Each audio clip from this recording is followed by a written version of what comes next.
Welcome to KRR kitchen. இன்றைக்கி நம்ம கிச்சனில் ஒரு சூப்பரான லஞ்சு காம்போ ரெசிபி தாங்க பார்க்க போகிறோம். இன்றைக்கி நம்ம பார்க்க போகிற ரெசிபி நல்ல ஒரு சூப்பரான பருப்பு குழம்பும், நல்ல அந்த பருப்பு குழம்புக்கு பொருத்தமான ஒரு காலிஃப்ளவர் வறுவலும் தான் பார்க்க போகிறோம். இந்த ரெண்டு ரெசிபி ரொம்ப சூப்பராக அருமையாக இருக்குங்க. செய்கிறதும் பார்த்திங்கன்னா ஒரு 20லேருந்து 25 நிமிஷம் இருந்துச்சுன்னா போதும். டக்குன்னு ரொம்ப ஈஸியாக செஞ்சிடலாம். இப்போ இந்த ரெண்டு ரெசிபியும் எப்படி செய்கிறதுன்னு நம்ம வீடியோக்குள்ளே போய் பார்ப்போம். அதுக்கு முன்னாடி நம்ம சேனலை இப்போ தான் ஃபஸ்ட் டைம் பார்க்குறீங்கன்னா சப்ஸ்கிரைப் பண்ணி வச்சுக்கோங்க. கூடவே பெல் சிம்பல் ப்ரெஸ் பண்ணி ஆளுங்கிற ஆப்ஷனையும் ப்ரெஸ் பண்ணி வச்சுக்கோங்க. அப்போ தான் நான் போகிற வீடியோஸ் எல்லாம் உங்களுக்கு தொடர்ந்து நோட்டிஃபிகேஷனில் ஒன்றுக்கொன்னே கிடச்சிட்டு இருக்கும். இப்போ வாங்க இந்த பருப்பு குழம்பும் காலிஃப்ளவர் ஃப்ரையும் எப்படி செய்கிறதுன்னு பார்த்துடலாம்.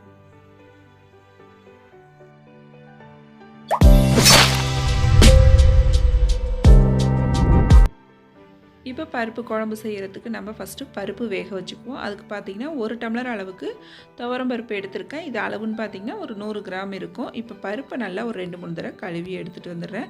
பருப்பு கழுவி எடுத்துகிட்டு வந்ததுக்கப்புறம் இதில் ஒரு 4 பச்சை மிளகாய் கீறிட்டு சேர்த்துக்குங்க. இது கூடவே ஒரு 5-6 பூண்டு பல் சேர்த்துக்குவோம்.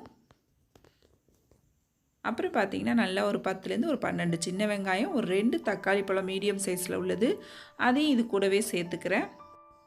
அப்புறம் இது கூடவே ஒரு சின்ன துண்டு கட்டி பெருங்காயம் சேர்த்துக்கிறேன். ஒரு 1/2 டீஸ்பூன் மஞ்சள் தூள் சேர்த்துக்குங்க. இப்போ எல்லாம் சேர்த்தாச்சு. இப்போ பருப்பு மூழ்கிற அளவுக்கு தண்ணி சேர்த்துக்குவோம். 1 டம்ளர் பருப்புக்கு 3 டம்ளர் தண்ணி வச்சிங்கன்னா சரியான அளவாக இருக்கும். இப்போ தண்ணி சேர்த்ததுக்கப்புறம் நல்லா எல்லாத்தையும் ஒத்தாப்பில் ஒரு தடவை கலந்து விட்டுருவோம். கலந்து விட்டதுக்கப்புறம் 1 டீஸ்பூன் அளவுக்கு நல்லெண்ணெய் சேர்த்துக்குங்க. நல்லெண்ணெய் சேர்த்து வேக வைக்கும்போது பார்த்திங்கன்னா நல்லா வெந்து வரும், பொங்கி வராது நமக்கு. இப்போ நல்லா குக்கர் மூடி போட்டு பார்த்திங்கன்னா மீடியம் ஃப்ளேமில் ஒரு 4 விசில் வச்சு வேக வச்சு எடுத்துக்கணும். பருப்பு நல்லா குழைய வெந்து வரணும். அதனால் மீடியம் ஃப்ளேமில் வேக வச்சிங்கன்னா பருப்பு நல்லா வெந்து வரும். இப்போ இதை நம்ம வேக வச்சு எடுத்துக்குவோம். இப்போ பருப்பு வேக வச்சுருக்கேன். இதுக்கு இடையில் நம்ம காலிஃப்ளவர் ஃப்ரைக்கு ரெடி பண்ணிக்குவோம். காலிஃப்ளவர் இன்றைக்கி ஒரு 1/2 கிலோ இருக்கும். நான் க்ளீன் பண்ணி எடுத்து வச்சுருக்கேன். அதை ஒரு தடவை பச்சை தண்ணியில் அலசிடுங்க. அதுக்கப்புறம் பார்த்திங்கன்னா தண்ணி கொதிக்க வச்சுருக்கேன். ஒரு கடாயில் நல்லா தண்ணி இந்த அளவுக்கு கொதிக்கணும். கொதிக்கிற தண்ணியில் 1 டீஸ்பூன் அளவுக்கு உப்பு சேர்த்துக்குங்க. ஒரு 1/2 டீஸ்பூன் மஞ்சள் தூள் சேர்த்து நல்லா ஒரு தடவை கலந்து விட்டுருங்க. கலந்து விட்டதுக்கப்புறம் நம்ம க்ளீன் பண்ணி வச்சுருக்க காலிஃப்ளவரை இதில் சேர்த்துக்குவோம். காலிஃப்ளவர் சேர்த்தோன்னே பார்த்திங்கன்னா அடுப்பை ஆஃப் பண்ணிவிடுங்க. ஆஃப் பண்ணிவிட்டு இந்த சூடான தண்ணியில் ஒரு 5 நிமிஷம் இருந்துச்சுன்னா போதும்.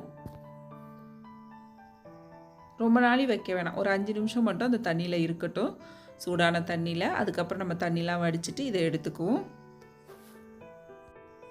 இப்போ தண்ணிலாம் வடித்து எடுத்துகிட்டு வந்துட்டேன் ஒரு 5 நிமிஷத்துக்கு அப்புறம்.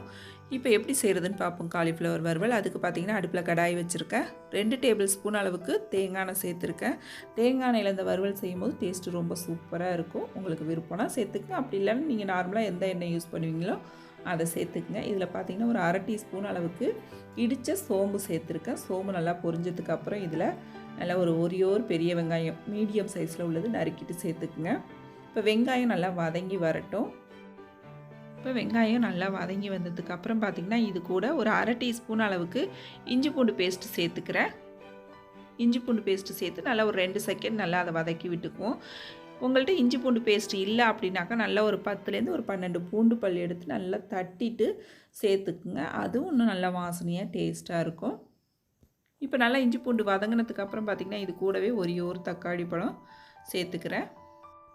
இப்போ தக்காளி பழம் நல்லா வதங்கி வரட்டும். அதுக்கப்புறம் நம்ம மசாலா சேர்த்துக்கலாம். தக்காளி நல்லா இந்த அளவுக்கு வதங்கி வரணும். இப்போ வதங்கி வந்ததுக்கப்புறம் அடுப்பு தீயை குறைச்சி வச்சுட்டு ஒரு மசாலாவாக சேர்த்துக்குவோம். இப்போ இதில் ஃபஸ்ட்டு பார்த்திங்கன்னா ஒரு 1/2 டீஸ்பூன் அளவுக்கு தனி மிளகாத்தூள் சேர்த்துக்கிறேன். அப்புறம் ஒரு 1/2 டீஸ்பூன் அளவுக்கு காஷ்மீரி சில்லி பவுட்ரு சேர்த்துக்கிறேன். இது வந்து நான் கலருக்காக தான் சேர்க்குறேன். உங்களுக்கு விருப்பம்னா சேர்த்துக்குங்க, அப்படி இல்லைன்னா தேவையில்லை. இதில் காரம்லாம் இருக்காது.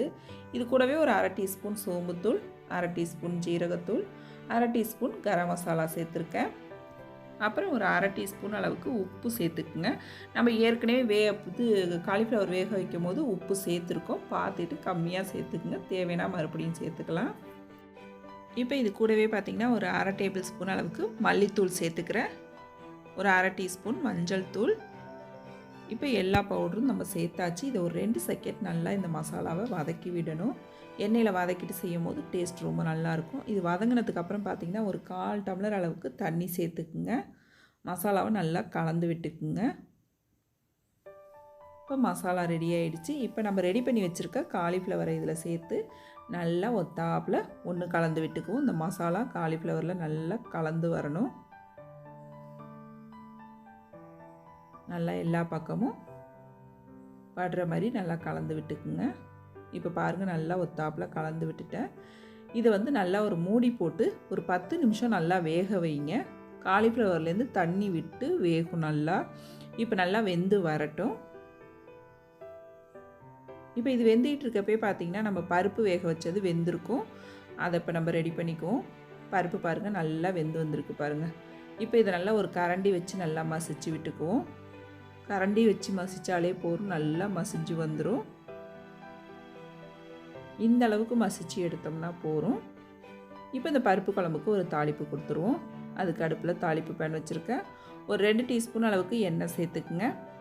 எண்ணெய் நல்லா காஞ்சதுக்கு அப்புறம் பார்த்திங்கன்னா இதில் ஒரு 1/2 டீஸ்பூன் கடுகு, 1/2 டீஸ்பூன் ஜீரகம் சேர்த்துக்குங்க. ஒரு 1/2 டீஸ்பூன் உளுந்தும் சேர்த்துக்குங்க. இப்போ இது எல்லாம் நல்லா பொரிஞ்சு செவந்து வரட்டும். செவந்து வந்ததுக்கப்புறம் ஒரு 2 வரமிளகாய் கிள்ளிட்டு சேர்த்துருக்கேன். ஒரு கொத்து கருவேப்பிலையும் இது கூடவே சேர்த்து நல்லா பொரிய விட்டுக்குங்க.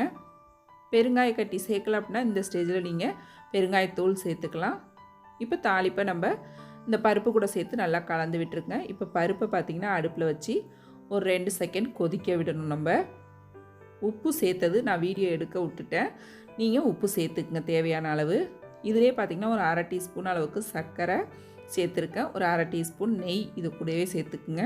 கடைசியாக அந்த சர்க்கரையும் நெய்யும் சேர்க்கும் போது டேஸ்ட்டு சூப்பராக இருக்குங்க. இது உங்களுக்கு விருப்பம்னா சேர்த்துக்குங்க, அப்படி இல்லைன்னா தேவையில்லை.